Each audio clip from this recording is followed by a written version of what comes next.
요즘 대신 자유로운데 대신 필요한 공부 상식 같은 거 그런 건 알아야줘야 된다. 이 작은 선 안에서만 하니까 그래도 머리부터 몸까지 쫙 똑같이 만드는 것보다는 확실히 더 좋죠. 시간표를 자기가 짤 수 있고, 그리고 자기가 원하는 공부를 할 수 있고, 그리고 막 공부에 얽매여가지고 막 스트레스 안 받으면서 공부할 수 있는 게 좋은 것 같고요. 그리고 공부를 하기 싫으면 안 해도 되고. 그리고 그 안 좋은 점은 사람이 굉장히 적어가지고 다양한 사람을 접해볼 수 있는 기회가 적은 것 같아요.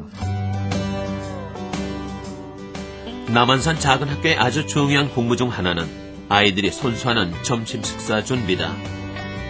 오늘 쌀씻기 당번은 우석이.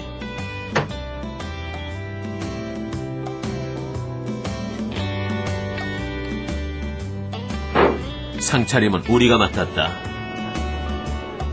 김치며 반찬은 집에서 가져오지만 상에 올리기까지 적지 않은 수고를 해야 한다. 거기에 설거지도 아이들의 몫. 그저 차려주는 밥만 먹는 것보다 분명 배울 점이 많은 또 하나의 수업시간인 셈이다. 자신들이 직접 밥상을 차려서 좋은 점은 3가지. 맛이 더 좋고 철이 든 것 같아 대견스럽고 마지막으로 부모님에게 감사하는 마음이 저절로 들어 효자가 된 것 같단다. 인원이 6명으로 소규모라는 점을 10분 활용해서 공통 수업 과목도 있는데 미술과 음악, 수학 그리고 철학 수업은 필요에 따라 외부 강사의 도움을 받는다. 철학 시간 같은 경우에 애들이 같이 토론을 하거든요. 그러면 이제 서로 생각을 알기도 하고 그리고 자기가 하는 말이 어떤 영향을 미치는지가 작은 규모이기 때문에 굉장히 속성들이 드러나요. 그래서 이게 사람들에게 내 의도는 이건데 어떻게 받아들여지는가 이런 것들을 철학 시간에서는 저는 배운다고 생각이 들고요. 학교에서 일정이 끝난 오후 시간, 성화와 민석이, 우석이는 체육관을 찾았다. 보통 홈스쿨링 하면 떠올리는 이미지는 집에서 학교 공부하는 모습이지만 실상 대부분의 홈스쿨러들은 다양한 체험의 기회를 자주 갖는다. 늘 시험과 성적에 신경 써야 하는 일반 학생들보다 시간에서 마음에서 여유가 있기 때문이다. 그 다음에 예진이 크로스 20번, 조승희 자세 20번 시작. 같은 시간 병훈이와 예진이는 실내 암장에서 암벽타기로 땀을 흘리고 있다. 또래 학교 친구들은 이 시간이면 영어 학원이다 수학 학원을 다니고 있을 텐데 평생 체력을 키워야 하는 청소년 시기, 이 정도 투자는 미래를 위해 꼭 필요한 시간이 아닐까. 운동을 하나도 안 하니까 이거라도 해야죠. 우리의 방과 후 수업은 미용기술. 한때 미용사의 꿈을 키우며 전문가에게 수업을 듣기도 했는데 지금은 너무 고된 직업이라는 판단에서 그냥 취미로 만족하기로 결정했단다. 근데 이거 때문에 손이 불을 타가지고 퉁퉁 부어가지고. 이거는 얘 선택이지만 이게 좋을 수도 있는 거고 얘 길일 수도 있는 거잖아요. 기회는 주어져야 된다고 생각해요. 일찍 알고서 이쪽 길로 가든 아니면 다른 쪽으로 가든 자기의 길을 미리 일찍 찾는 것도 좋은 방법이라고 생각해요. 그룹 홈스쿨링을 위해 출발한 남한산 작은 학교의 2005년 한 해는 교실을 벗어나 세상을 만나는 시간이었다. 모든 활동을 제3자에게 맡기는 것이 아니라 아이와 부모가 함께 준비해야만 했기 때문에 그 어느 해보다 바빴다. 여러 가지 시행착오를 겪기도 했지만 부모들에게 이 시간은 배움은 학교에서만 가능한 것이 아니라는 사실, 진정한 교육의 의미를 깨닫는 1년이었다.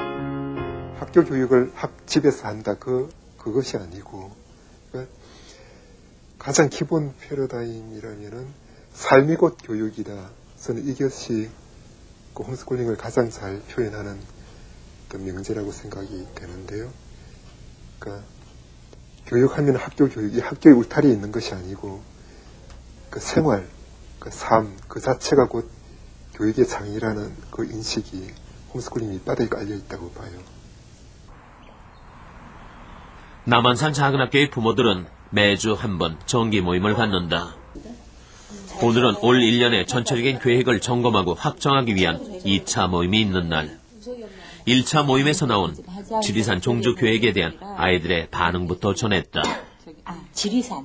그거는 맨 처음에 안 간대. 그래서 왜 안 가느냐 그랬더니 부모들하고 같이 가는 줄 알고 안 간다 그랬더니 자기네 선생님하고 너네들끼리만 가는 거다 그랬더니 그럼 간대요. 예진이 같은 경우에는 막 공부하려고 하는데 그게 방학을 해버리면 집중이 안 된다는 거예요. 그러니까 마음이 산만해진다는 거야. 힘들러 가는 거고요. 철저하게 아이들 중심으로 생각하는 부모들이다. 이렇게 마무리할게요. 그냥 가면 되는 거죠, 이거는. 결정할 건 없는 거고. 아니, 검정고시를. 근데 제가 그냥 얼핏 생각할 때는 병훈이하고 이제 우석이는 그 진도를 따라가면서 되게 스트레스를 받을 것 같다는 생각이 들었어요. 힘들다는 얘기를 해요. 근데 부모들도 처음 해보는 교육 실험, 무엇보다도 전에는 경험해보지 못한 아이와의 관계 변화가 만족스럽다. 그러니까 예전에는 상당히 이제 힘들 때도 있었어요. 아이하고 관계에서 힘들 때도 있었는데 지금 이제 특히 이제 이 작은 학교를 하면서 제가 느끼는 거는 그냥 함께 같이 살아가는 어떤 관계다 이렇게 좀 생각을 하고요. 아이들에게 막 너무 많은 거를 해주려고 생각을 하지도 이제는 조금 않고요. 그 다음에 이제 또 이렇게 내일 바빠가지고 뭐 완전히 이렇게 내팽개치고 이러지도 좀 않으려고 하고, 이렇게 그냥 함께 어떤 살아가는 모습이 어떤 공유되는 어떤 이런 과정인 것 같아요. 우리 작은 학교 같은 경우가 그런 거를 조금 가능하게 했던 것 같아요. 그냥 일반 학교 가서 아이하고 만약에 부모로서 그렇게 모자로 만났다면 이렇게 가슴을 열고 좀 아이하고 만나는 기회는 좀 없지 않았을까. 그냥 학교에서 원하는 대로 막 아이도 보조해줘야 되고 아이도 따라가려고 그러면 그 마음으로 만나고 좀 더 깊숙한 그런 관계는 맺지 못했지 않았을까. 모임에서 공유하는 정보는 시험 잘 보기 위한 노하우가 아니라 아이들의 생활 태도, 심리 상태, 부모와의 관계에 대한 것들이다. 내가 부모 노릇을 잘 못했는지. 그래서 조금